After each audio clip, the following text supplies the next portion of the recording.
Feel uninvited. Langsung saja ya teman-teman, kita akan membahas tentang bagaimana terjadinya proses pendengaran itu sendiri. Oke, secara umum anatomi telinga itu dia akan dibagi menjadi 3 bagian. Yang pertama, dia ada bagian telinga luar, kemudian ada telinga bagian tengah, dan ada telinga bagian dalam ini sendiri.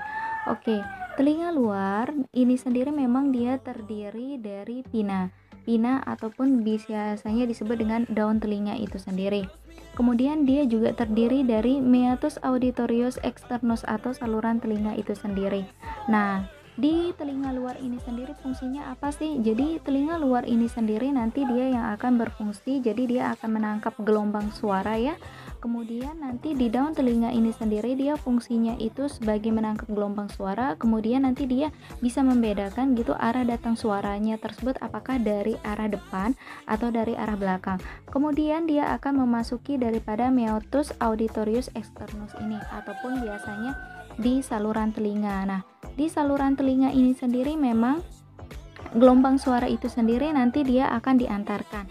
Kemudian nyampe ke dalam gendang telinga atau biasanya bahasa lainnya itu adalah membran timpani. Nah, di mana membran timpani atau gendang telinga ini sendiri dia merupakan perbatasan antara telinga luar dengan telinga tengah itu sendiri. Nah, kemudian setelah proses daripada gelombang suara itu, dia akan menggetarkan daripada si membran timpani. Kemudian tahapan selanjutnya bagaimana? Jadi membran timpani ini sendiri nanti dia yang akan menggentarkan daripada tulang-tulang pendengaran yang ada di sini.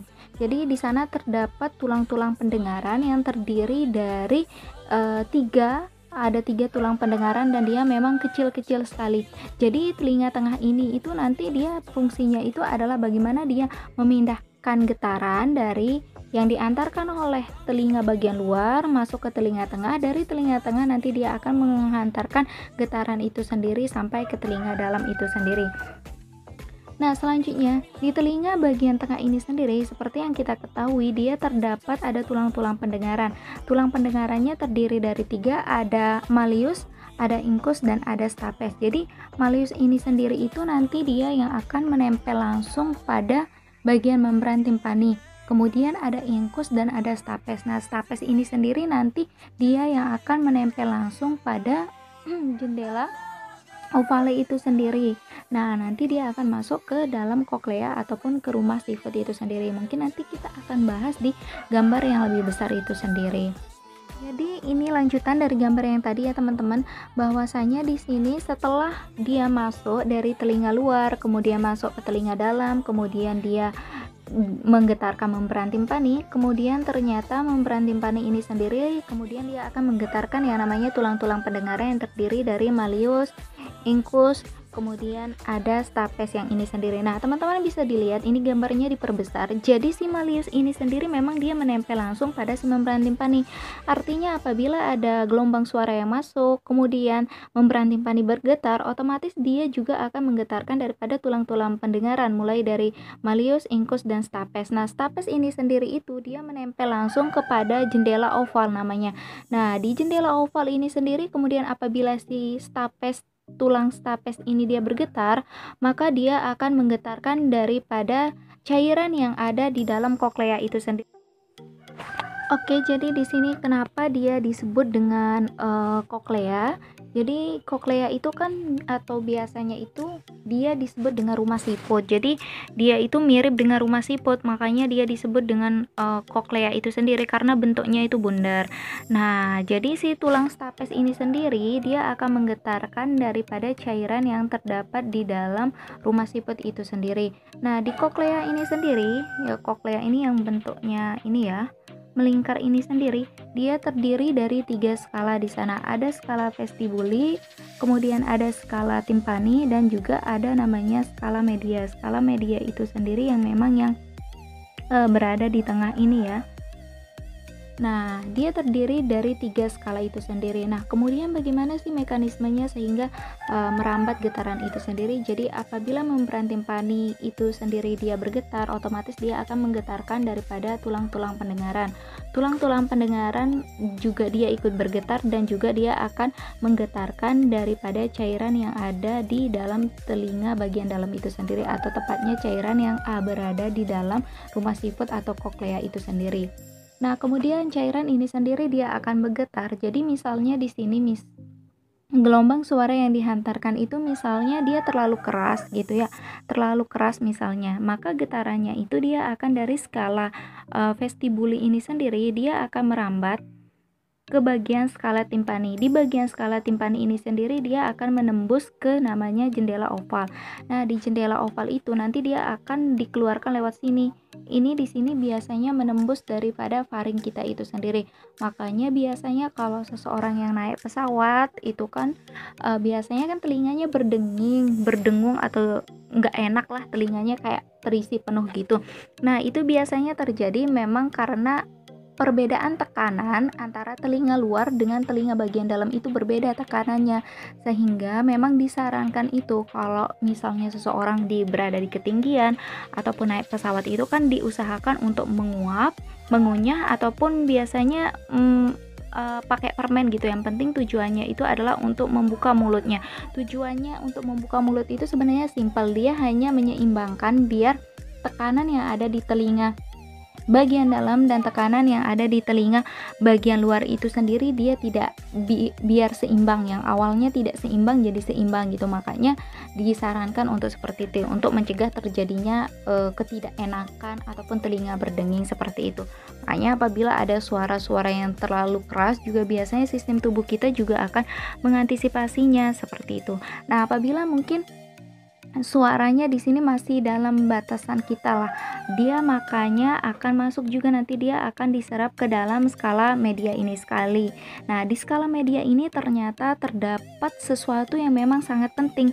Nah, di skala media ini ternyata terdapat yang namanya organ corti atau organ korti ini sendiri. Nah, organ korti ini sendiri memang dia memiliki peranan yang sangat penting. Kenapa? Karena di organ korti ini sendiri biasanya itu terdapat ada membran tektorium, kemudian ada sarafnya di sana, kemudian ada rambut-rambut gestar di sana yang nanti dia akan menyambung dengan bagian saraf auditorium. Jadi istilahnya dari gelombang suara tadi itu sendiri dia akan diubah menjadi energi listrik yang akan dihantarkan ke otak kita atau ke sistem saraf pusat kita, itu dia akan diubah intinya di dalam telinga bagian dalam itu, tepatnya di skala media. Dan skala media itu tepatnya di bagian organ korti ini sendiri.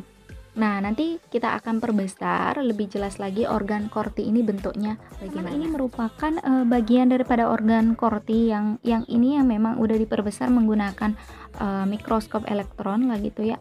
Nah, di sini tadi gambar yang dilanjutkan bahwa ini memang si organ korti ini memang dia berada di skala bagian media itu sendiri. Nah, organ korti ini ternyata dia terdiri dari ada membran tektoriumnya yang warna pinky ini. Kemudian di bawah membran tektorium ada rambut atau disebut juga dengan sterosilia.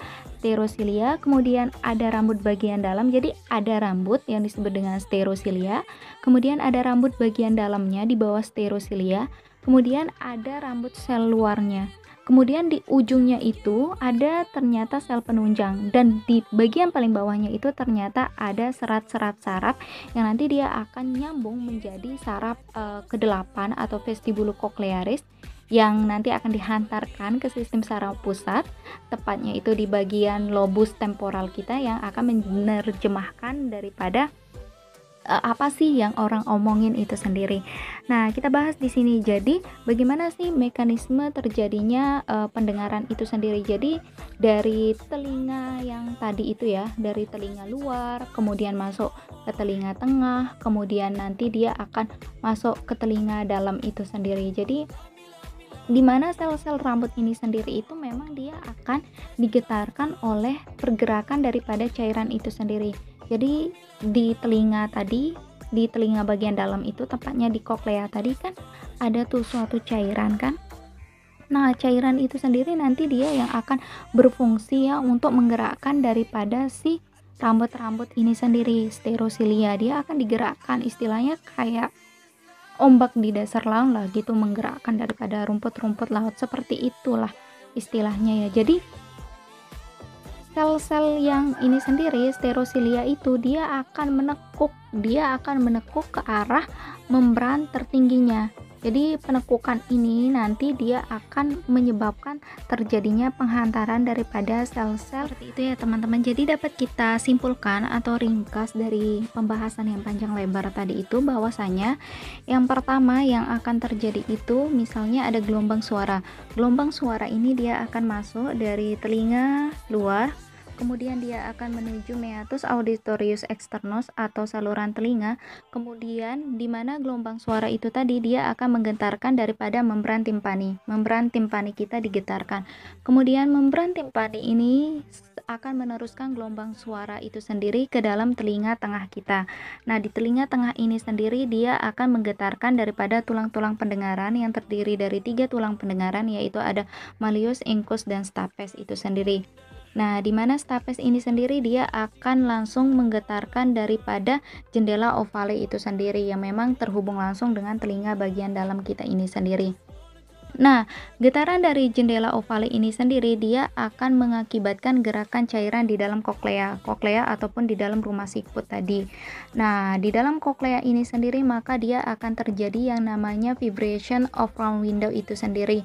Jadi bagaimana sih mekanisme aliran cairannya itu sendiri kan. Kemudian di dalam gerakan cairan yang ada di dalam koklea itu sendiri, dia nanti selanjutnya dia akan menggetarkan daripada membran basalis. Kita udah ketahui bahwasanya memang di dalam koklea itu sendiri dia terdiri dari skala 3 skala. Ada skala media. Nah, di skala media inilah nanti dia terdapat yang namanya membran basalis seperti yang dijelaskan tadi. Nah, di membran basalis tadi inilah dia akan terjadi menengkuknya daripada rambut sel saraf itu sendiri. Kan tadi ada sel rambut reseptor yang ada di organ korti itu, jadi dia akan bergetar gitu sewaktu getaran membran basalis menggerakkan rambut-rambut tersebut. Dan biasanya dia akan seperti membran tektorium yang di atasnya itu, dia akan berkontak juga dengan rambut. Jadi adanya penekukan seperti itu dia akan menyebabkan terjadinya perubahan potensial aksi berjenjang ya, atau potensial reseptor di sel reseptornya itu sendiri, sehingga akan terjadilah perubahan frekuensi potensial aksi yang dihasilkan oleh sel saraf auditorium tersebut.